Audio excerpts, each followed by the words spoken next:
Assalamualaikum warahmatullahi wabarakatuh. Halo semuanya, perkenalkan, nama saya Bening Widianingsih. Saya dari kelas C dengan NIM 24108020105 dari program studi perbankan syariah Fakultas Ekonomi dan Bisnis Islam Universitas Islam Negeri Sunan Kalijaga, Yogyakarta. Oke, jadi di video yang kedua kali ini saya ingin menjelaskan mengenai materi konsep diferensial fungsi majemuk. Oke, jadi yang pertama ada definisi diferensial parsial. Sebelumnya kita sudah ketahui bahwa definisi dari diferensial itu adalah sebuah turunan dari suatu fungsi. Oke, jadi di sini ada definisi diferensial parsial yang merupakan sebuah fungsi yang memiliki satu jenis variabel independen memiliki satu macam turunan. Sedangkan fungsi yang memiliki lebih dari satu jenis variabel independen memiliki lebih dari satu macam turunan pula. Jika sebuah fungsi memiliki n macam variabel independen, maka akan memiliki n macam turunan juga.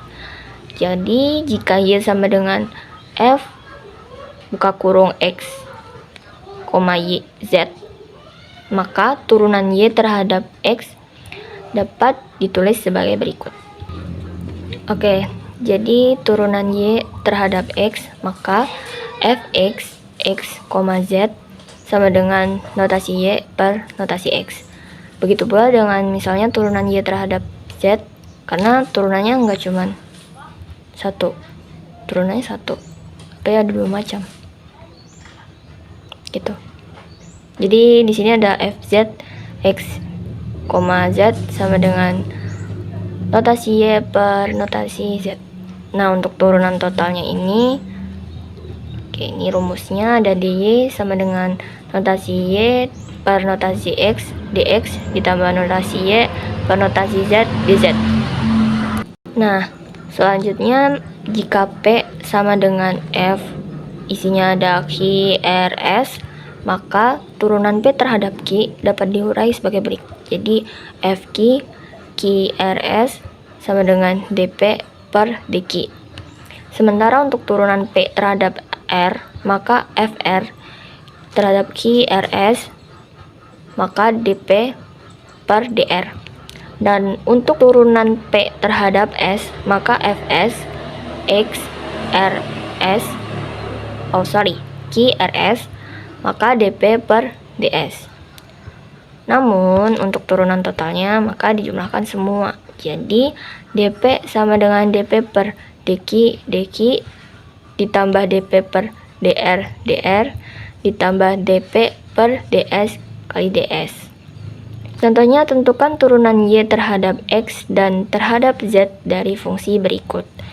Y sama dengan x pangkat 3 ditambah 5z pangkat 2 dikurang 4x kuadrat, z dikurang 6x z kuadrat ditambah 8z dikurangi 7. Maka di sini dibahas, oke, yang pertama dy per dx 3x kuadrat dikurang 8xz dikurang 6z kuadrat.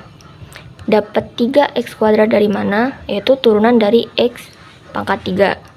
Lalu dapat 8xz dari mana? Dari turunan 4x pangkat 2z. Dapat 6z pangkat 2 dari mana? Dari turunan 6x z pangkat 2. Oke, selanjutnya, maka dy per dz sama dengan 10z dikurangi 4x kuadrat dikurang 12xz ditambah 8.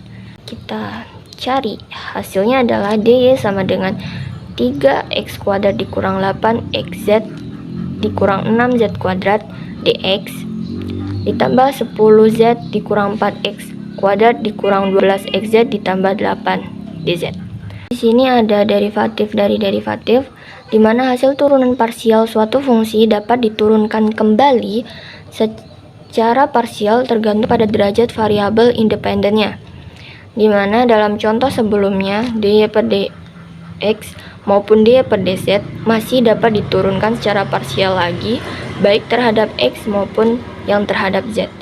Jadi dari contoh tadi itu masih bisa diturunkan lagi dengan cara sebagai berikut. Nah, selanjutnya di sini ada nilai ekstrim, maksimum, dan minimum. Nilai ekstrim atau optimum pada sebuah fungsi yang memiliki lebih dari satu variabel independen dapat dicari dengan melakukan pengujian sampai turunan kedua. Di mana jika y sama dengan f x z, maka y akan mencapai titik ekstrim jika dy per dx sama dengan 0 dan dy per dz sama dengan 0. Titik ekstrim akan maksimum atau minimum jika memenuhi syarat sebagai berikut. Pangkat 2y per dx kuadrat itu kurang dari 0 dan d2y per dz kuadrat juga kurang dari 0. Sementara yang minimum, d kuadrat y per dx kuadrat itu justru lebih besar daripada 0. Dan d kuadrat y per dz kuadrat lebih besar daripada 0 juga. Selanjutnya ada pengganda Lagrange. Untuk mencari nilai optimum, baik maksimum atau minimum dari suatu fungsi yang memiliki kendala atau constraint, dapat diselesaikan dengan metode Lagrange. Caranya dilakukan dengan membentuk sebuah fungsi baru, yakni fungsi Lagrange. Nah, fungsi Lagrange sendiri merupakan fungsi yang hendak dioptimalkan dengan ditambah hasil kali pengganda Lagrange, atau dengan lambangnya yaitu lambda, dengan fungsi kendalanya. Misal, fungsi yang hendak dioptimumkan itu adalah z sama dengan f x y, dengan fungsi kendalanya adalah u sama dengan g x y. Jadi fungsi Lagrange-nya adalah f x, y, lambda sama dengan f x, y plus lambda dikali dengan g x y. Maka di sini ada rumus, nilai f x y lambda akan optimum bila memenuhi syarat sebagai macam ini ya. Lalu nilai ekstrim yang diperoleh akan maksimum atau minimum bila maksimum jika f x kuadrat x y lambda kurang dari 0 dan minimum f y kuadrat x y lambdanya adalah lebih dari 0. Oke. Nah, yang terakhir ada pembahasan soal yang sudah saya kerjakan. Jadi di sini soalnya adalah tentukan turunan y terhadap x dan terhadap z dari fungsi berikut ini. Nah, untuk soalnya adalah y sama dengan f x z sama dengan 4x kuadrat dikurang 6x kuadrat z ditambah 3xz kuadrat ditambah 3z kuadrat ditambah 5. Ini adalah jawaban saya. Oke. Jawabnya adalah ini menggunakan diferensial parsial.